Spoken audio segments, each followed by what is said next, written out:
नमस्कार मित्रों, जैसा कि हम लोग दीनदयाल उपाध्याय गोरखपुर विश्वविद्यालय गोरखपुर के बीए 5th सेमेस्टर के इतिहास विषय से संबंधित जो फर्स्ट पेपर है भारत में राष्ट्रवाद, उससे संबंधित महत्वपूर्ण प्रश्नों को हल कर रहे हैं सिलेबस के साथ।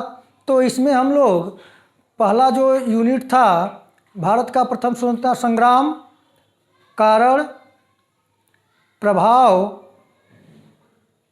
प्रभाव और स्वरूप या प्रकृति पे विचार कर चुके हैं। तो आइए हम लोग देखें, आज हम लोग का सेकंड यूनिट है भारतीय राष्ट्रवाद के उदय एवं विकास में महत्वपूर्ण कारक। यानी कि सेकंड यूनिट हम लोगों का था कि भारतीय राष्ट्रवाद के उदय एवं विकास में अग्रणी कारक। तो यहाँ अग्रणी या मतलब जो महत्वपूर्ण है कारक क्या क्या हैं, तो इसे मैं सारगर्भित तरीके से 4 बिंदुओं में, और वैसे मुख्यतः कहें तो ये दूसरा नंबर बिंदु और तीसरी नंबर बिंदु दोनों एक दूसरे से संबंधित है।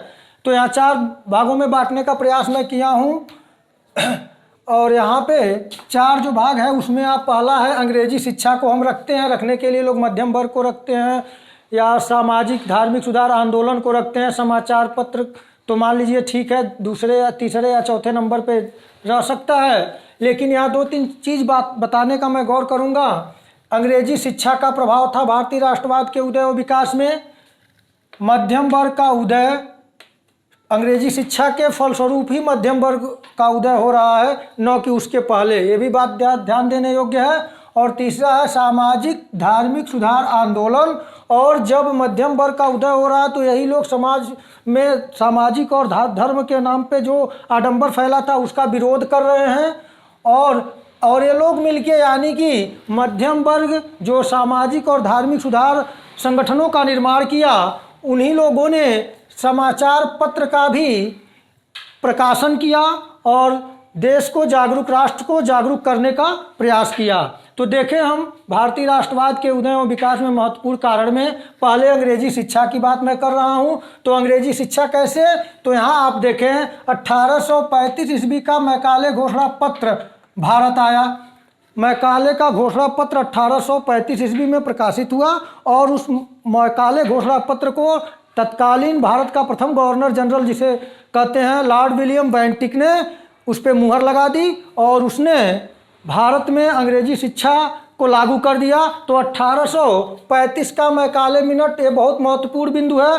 और यदि मैकाले मिनट के पहले अगर भारत में अंग्रेजों द्वारा भारतीयों की शिक्षा के प्रयास अगर करेंगे तो वह 1813 के चार्टर के में 1 लाख रुपए का प्रावधान किया गया था। वहाँ से लेकर 20 वर्षों तक फिर घोषणा पत्र 1833 आ गया। तब तक इस बात पर विवाद होता रहा कि भारतीयों को जो शिक्षा दी जाएगी वो प्राचीन भारतीय सभ्यता संस्कृति के आधार पर दी जाएगी कि अंग्रेजी शिक्षा के आधार पर। विवाद खड़ा हो गया और वह विवाद 1813 से लेकर 1833 तक चला। और जब 1833 ईस्वी में जो ईस्ट इंडिया कंपनी का जो बार बार चार्टर दिया जाता था संसद द्वारा, वह चार्टर एक्ट 1833 में जब पारित किया गया तो उसमें एक विधि सदस्य गवर्नर जनरल की काउंसलिंग में बनाई गई और उसका सदस्य बनकर लॉर्ड मैकाले आया। और लॉर्ड मैकाले जो था वो अंग्रेजी का प्रकांड विद्वान था। उसने भारत में चारों तरफ भ्रमण करके, और कुछ लोग कहते हैं कि उसने भारतीय सभ्यता संस्कृति को चोट पहुंचाने के उद्देश्य से, कुछ इतिहासकार कहते हैं कि वह उसने भारतीयों की भलाई के लिए, जो हो जैसे मत हैं ये अपने अपने मत हैं, लेकिन देखा जाए कहीं न कहीं अंग्रेज हमारे लिए बहुत बेहतर तो नहीं, कुछ तो कर ही गए, लेकिन यह आर्थिक दोहन अधिक कर दिए जिसका परिणाम यह हुआ कि हम लोग को गरीबी का दंश झेलना पड़ता है। लेकिन चलिए वो तो इतिहास की बात है। यहाँ पे हम देखें तो मैकाले का घोषणा पत्र लॉर्ड विलियम बेंटिक के द्वारा जब भारत में अंग्रेजी शिक्षा नई नीति के तहत 1854 ईस्वी के 1835 ईस्वी का मैकाले मिनट से यह निर्धारित कर दिया गया कि भारत में अंग्रेजी शिक्षा दी जाएगी। यहाँ से क्लियर हो गया। उसके बाद 1854 ईस्वी में वुड का घोषणा पत्र आया और वुड के घोषणा पत्र के अंतर्गत भारत में पहली बार क्रमागत विद्यालयों की स्थापना की बात कही गई। और इंग्लैंड की तर्ज पर भारत में विश्वविद्यालयों की स्थापना की बात 1854 में की गई और इसी का प्रभाव है कि आप पहले थोड़ा जाएं तो आप देख सकते हैं कि 1857 के विद्रोह में मध्यम वर्ग जो शिक्षित प्रबुद्ध भारतीय वर्ग था वो 1857 के विद्रोह में शामिल नहीं हुआ, क्योंकि उन्हें 1854 से 3 विश्वविद्यालय मिल चुके थे। इसलिए वे लोग कहीं न कहीं मध्यम वर्ग की समझ यह थी कि जो प्राचीन पाखंड व्यवस्था है उसमें सुधार संभव नहीं है, इसलिए वे लोग कहीं न कहीं पश्चिम का सहारा, अंग्रेजी का सहारा और इंग्लैंड के विद्वानों का सहारा लिया। तो यहाँ पे हम कह सकते हैं कि 1854 में विश्वविद्यालय आया, 57 में विद्रोह हुआ, मध्यम वर्ग भाग नहीं लिया। उसके पश्चात भारत में 1857 के विद्रोह के ही समय जब विद्रोह हो रहा था, उधर निर्माण कार्य हो रहा था। 1857 ईस्वी में भारत में कलकत्ता, बम्बई और मद्रास, जहाँ पे अंग्रेजों की प्रेसिडेंसियाँ थीं, तीनों में एक एक विश्वविद्यालयों की स्थापना की जाती है। यहाँ से यह अंग्रेजी शिक्षा। अब इसमें जो लोग भारतीय लोग पढ़े लिखे और जागरूक रहे, यात्राएं किए इंग्लैंड के, वो मध्यम वर्ग के लोग थे जो परिश्रमी थे। उन लोगों के बच्चे, उन लोगों की प्रैक्टिस ठीक ठाक थी, अंग्रेजी व्यवस्था में वो लोग ठीक ठाक कंडीशन में थे, यानी कि उस व्यवस्था में इन लोगों ने अंग्रेजी शिक्षा को पढ़ा और अंग्रेजी शिक्षा अंग्रेजों ने यह सोच के दिया कि भारतीयों को हम गुलाम बना लेंगे, भारतीयों को हम भारतीय सभ्यता संस्कृति से काट देंगे। लेकिन भारत की मातृभूमि या भारत के मिट्टी में कुछ ऐसा है जो यहाँ आता है, भले ही किसी जात धर्म का हो, यहाँ तो रुक ही जाता है। चाहे आप तुर्कों से लेकर अरबों से लेकर तुर्कों और मुगलों की बात करें, बस अंग्रेज ही जाति ऐसी थी जो यहाँ नहीं रह पाई, क्योंकि उन्हें फिरंगी कहा जाता था, रंग बदलने वाले हैं। तो उस तरह उन लोगों की अपनी कल्चर है, जैसा हो वैसा हो। लेकिन जिस रूप में है आज के इस कुटिलता भरे पूंजीवादी व्यवस्था में सिरमौर बल के बोलते हैं, बीच में बोलते थे, अब तो थोड़ी डाउन हुए हैं अमेरिका के उदय होने के बाद। तो मेरे कहने का तात्पर्य सीधा सा है कि कहीं ना कहीं ये मध्यम वर्ग अंग्रेजी शिक्षा लिया, तो जब ये अंग्रेजी शिक्षा में सबसे भारत के पुनर्जागरण के अग्रदूत कहे जाते हैं, राजा राम मोहन राय भारतीय पुनर्जागरण के पिता अग्रदूत कहे जाते हैं। ये अंग्रेजी शिक्षा के प्रबल समर्थक थे। इन्होंने, अब देखिए धार्मिक सुधार आंदोलन संगठनों के माध्यम से हो रहा है, तो यहाँ पे देखिए इन्होंने एक पत्र निकाला था जिसका नाम था तुहफातुल मुवाहिदीन नामक पत्र निकाला 1809 ईस्वी में इन्होंने फारसी भाषा में। फिर आत्मीय सभा का गठन इन्होंने 1815 ईस्वी में किया। संवाद कौमुदी, जिसका एक नाम है प्रज्ञा चांद, महत्वपूर्ण क्वेश्चन देख लें, क्योंकि संवाद कौमुदी नाम से हम लोग बार बार पढ़ते हैं, लेकिन इसका एक नाम प्रज्ञा चांद भी है, इस नाम से भी जानते थे। तो इसका प्रकाशन 1821 ईस्वी में किया और इन्होंने एक हिंदू अधिकार नियम 1822 भी प्रकाशित कराया और वेदांत कॉलेज की स्थापना 1825 में इनके सहयोग से हुआ और ब्रह्म समाज की स्थापना 1828 ईस्वी में किए और उसी के साथ साथ महाराष्ट्र में प्रार्थना समाज की स्थापना 1867 ईस्वी में, पूना सार्वजनिक समाज की स्थापना 1871 ईस्वी में, 1884 ईस्वी में दक्कन एजुकेशन सोसाइटी। यानी कि ये जो मध्यम वर्ग का उदय हो रहा है, मध्यम वर्ग के लोगों के द्वारा जो विचार मिले, इन्होंने पश्चिम के ज्ञान विज्ञान का अध्ययन किया और विश्व में अनेक देशों में, जैसे इटली में स्वतंत्रता संग्राम के लिए लड़ाई चल रही थी, रूस में क्रांतिकारियों का आतंक चल रहा था, यानी कहीं न कहीं जो कंडीशन थी, सब कंडीशन की जानकारी इस मध्यम वर्ग अंग्रेजी शिक्षा पढ़ने का प्रयास किया। अब अंग्रेजी शिक्षा में पढ़े तो ये लोग जो विश्व में घटनाएं घट रही थी, क्योंकि अंग्रेजी भाषा ऐसी थी जो वैश्विक भाषा का रूप पकड़ चुकी थी लगभग में अंग्रेजों के प्रयासों से, जो कि हमारे यहाँ के ऋषि मुनि ने इस चीज़ का प्रयास नहीं किया कि वो अपने सभ्यता संस्कृति को अपने ही जनता से काट के रखा, अपने जनता तक नहीं पहुँचाया।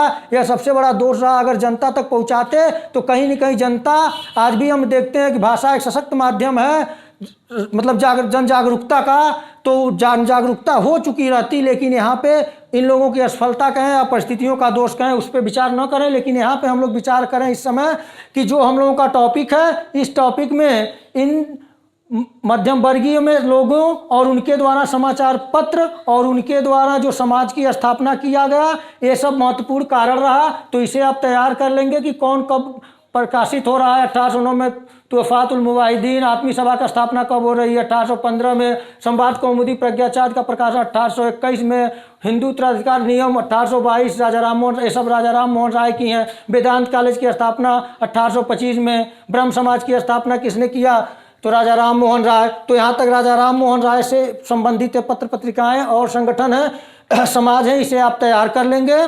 और प्रार्थना समाज 1867 में, पूना सार्वजनिक समाज 1871 ईस्वी में, और इन दोनों को महादेव गोविंद रानाडे जी का नाम प्रसिद्ध है, इन दोनों का स्थापना किए हैं। और 1884 ईस्वी में डेक्कन एजुकेशन सोसाइटी की स्थापना होती है। यहाँ पे इन पत्र पत्रिकाओं के माध्यम से सुधार आंदोलन, जैसे दयानंद सरस्वती जी का था, यहाँ पे कॉमन जो मैं शब्द लिखा था सामाजिक और धार्मिक सुधार आंदोलन, तो मध्यम वर्ग के द्वारा ही चलाया गया। जैसे सुधार आंदोलनों में देखें, दयानंद सरस्वती जी का नाम उल्लेखनीय है, ये भी पढ़े लिखे व्यक्ति थे। इन्होंने आर्य समाज की स्थापना 1875 में किए। इनका मन भारतीय सभ्यता संस्कृति से, ऐसा नहीं है जितने मध्यम वर्ग हैं उनको अपने प्राचीन भारतीय सभ्यता संस्कृति में पूरी विश्वास है, कहीं कोई लेकिन नहीं है। लेकिन जो बाह्य आडंबर उसे घेर लिया था, उस बाह्य आडंबरों को दूर करने के लिए, जो उसमें तत्कालीन परिस्थितियों के लिए लाभकारी नहीं रह गई थी, उन्हें दूर करने का प्रयास किया। लेकिन भारतीयता को उनके हृदय से, अपने हृदय से कभी उन्होंने भारतीयता को मिटाया नहीं। ये हम लोगों के लिए अच्छी बात है और भारतीय माटी की ये महक है। तो यहाँ पे दयानंद सरस्वती आर्य समाज की स्थापना की है।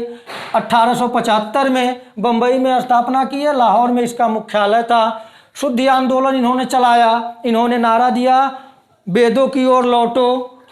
और एक नाम बहुत महत्वपूर्ण है, हेनरी विवियन डिजेरियो महोदय का। हेनरी विवियन डिजेरियो यंग बंगाल आंदोलन के प्रणेता थे। यंग बंगाल आंदोलन के प्रणेता कौन थे? हेनरी विवियन डिजेरियो। तो ये भी महत्वपूर्ण है, बार बार परीक्षाओं में पूछा जाता है, देख लें। स्वामी विवेकानंद का नाम आते ही हम लोगों के मटल पे भारत का वेदांत का नया दर्शन दिखाई देता है।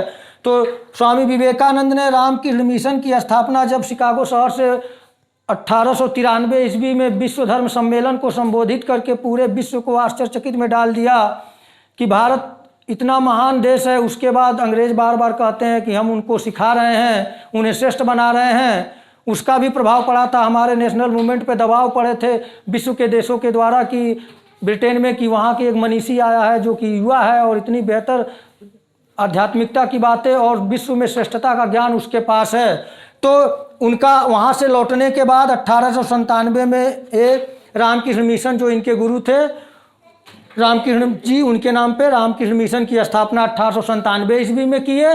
तो ये महत्वपूर्ण जो मध्यम वर्ग का उदय और सामाजिक धार्मिक सुधार आंदोलन था, इन्हें आप देख लें। यहाँ से निश्चित तौर से प्रश्न आने ही आने हैं। अब समाचार पत्र को देखें। समाचार पत्रों की भूमिका बहुत महत्वपूर्ण है। कोई न्यूज़ हम नहीं जानते हैं, पेपर आता है, जिसके पास कोई संसाधन नहीं है, यह प्राचीन माध्यम है समाचार पत्र, उसे सभी घरों में आता है, लोग पढ़ लेते हैं। लेकिन आजकल का समाचार आप खुद पढ़ते हैं कि बनाने का जरिया ऐसा रहता है कि अगर गलत बात भी है तो इतना मार्मिक भावनाओं को ठेस पहुंचाने के तरह कर दिया जाएगा, ऐसी बात कर दी जाएगी जिससे कि कहीं न कहीं कोई समुदाय, मानवता दूर है, कोई समुदाय की भावना आहत हो जाए। ये सब नहीं होना चाहिए। उसमें एकदम समाचार पत्र जो होते हैं उन्हें निष्पक्ष होना चाहिए। तो उस समय देखिए शुरुआत कैसे हो रही है समाचार पत्र की भारत में। तो पहला माना जाता है the Bengal Gazette. The Bengal Gazette जो पत्र है वो 1880 ईस्वी में अगस्त हिक्की, इनका कहीं कहीं नाम देता है सर जेम्स अगस्त हिक्की। तो भारत का पहला समाचार पत्र छपने वाला कौन था? तो वह था द बंगाल गजट, जो 1780 ईस्वी में छपा था। और जिनके सहयोग से जिन्होंने छापा था, संपादक थे, वो थे जेम्स अगस्त हिक्की महोदय। उसके बाद नाम आता है आपके भारतीय पुनर्जागरण के अग्रदूत राजा राम मोहन राय जी का। उनका था मिरातुल अखबार, ये 1822 ईस्वी में छपा था। और अमृत बाजार पत्रिका जो मोतीलाल घोष द्वारा 1868 ईस्वी में। यहाँ एक कॉमन प्रश्न आता है बार बार कि जब आगे आप पढ़े भी होंगे तृतीय सेमेस्टर में, कि जब लॉर्ड लीटन के द्वारा 1878 ईस्वी में वर्नाकुलर प्रेस एक्ट पारित कर भारतीय देशी समाचार पत्रों पर प्रतिबंध लगा दिया, उस समय यह अमृत बाजार पत्रिका छप रही थी 1868 से। और ये पत्रिका 1878 में रातों रात इसके प्रकाशकों ने मेहनत करके अमृत बाजार पत्रिका को अंग्रेजी में छापना प्रारंभ कर दिया। तो ये बहुत इंपॉर्टेंट क्वेश्चन है, बार बार परीक्षाओं में पूछे जाते हैं, तो इसलिए आप लोग इसे तैयार रखेंगे कि अमृत बाजार पत्रिका के संपादक मोतीलाल घोष, और कौन ऐसी पत्रिका थी जो लॉर्ड लीटन के वर्नाकुलर प्रेस एक्ट के से बचने के लिए रातों रात अंग्रेजी में छपने लगी, तो वह पत्रिका थी अमृत बाजार पत्रिका। और सत्यार्थ प्रकाश का नाम आते ही वेदों की ओर लौटो, गौरक्षा समिति, दयानंद सरस्वती आर्य समाज के, इनकी पत्रिका सत्यार्थ प्रकाश बहुत ही हमारे वेदांत की बातें करती हैं और वेदांत की बहुत कच्चे रहस्यों को उसको उजागर करती हैं, हमें मोटिवेशन देती हैं आगे बढ़ने के लिए, ये सत्यार्थ प्रकाश। और जो 1874 ईस्वी से में छपी, उसके पश्चात राजभक्त मुसलमान, इसको थोड़ा देखें आप कि राजभक्त मुसलमान पत्रिका 1864 ईस्वी में छपी और इसे छापने का कार्य किया सर सैयद अहमद खां। इस देखने से राजभक्त मुसलमान यानी कहीं न कहीं जो अंग्रेजों ने फूट डालो राज करो की नीति चला, वो तब भी कायम हुआ, आज भी कायम है। और यहाँ पे 1864 ईस्वी में राजभक्त मुसलमान पत्रिका का प्रकाशन सर सैयद अहमद खां ने किया। तो इस प्रकार भारतीय राष्ट्रवाद के उदय और विकास में अग्रणी या महत्वपूर्ण कारक जो हैं, वो मैं इन 4 बिंदुओं के माध्यम से आपको बताने का प्रयास किया। अंग्रेजी शिक्षा, मध्यम वर्ग का उदय, सामाजिक धार्मिक सुधार आंदोलन, जिसे पुनर्जागरण भी कर सकते हैं, भारतीय पुनर्जागरण, इसे आप भारतीय पुनर्जागरण भी कह सकते हैं, भारतीय पुनर्जागरण एवं सामाजिक और धार्मिक सुधार आंदोलन। और समाचार पत्र, इनके माध्यम से जो पत्र पत्रिकाएं, जो अंग्रेजी शिक्षा में जो महत्वपूर्ण घोषणा पत्र हैं, और वहाँ से आपके जो मध्यम वर्ग और उनके द्वारा संगठन बनाए गए, पत्र पत्रिका बनाए गए हैं, उनको देख लें, आप तैयार कर लें, यहाँ से प्रश्न निश्चित आएगा। और यहाँ पे समाचार पत्र भी हैं, मतलब कि आप इसे देख लें, तैयार कर लें। और यही भारतीय राष्ट्रवाद का जब उदय हुआ इनके माध्यम से, तब आप आगे आपका अगला यूनिट जो होगा वो प्रारंभिक चरण की बात करें, प्रारंभिक चरण की बात होगी, अभी आगे है वो चौथे यूनिट में शायद है, तीसरे यूनिट में आप लोगों का जो टॉपिक होगा उस टॉपिक को लेकर मैं पुनः आऊँगा। आप लोग अगर स्क्रीनशॉट लेना हो तो ले लें, कुछ लाइट तो सुधार हुआ पहले से, आप देख लें, इसे ले लें और उसके बाद वीडियो को 1-2 बार देखें, तैयार हो जाएगा, इसे समझें। और आप लोग अगर पसंद आ रहा है, अगर आप लोगों को समझ में बातें अच्छी तरीके से आ रही हैं, तो आप लोग चैनल को लाइक, शेयर और सब्सक्राइब करें। नमस्कार।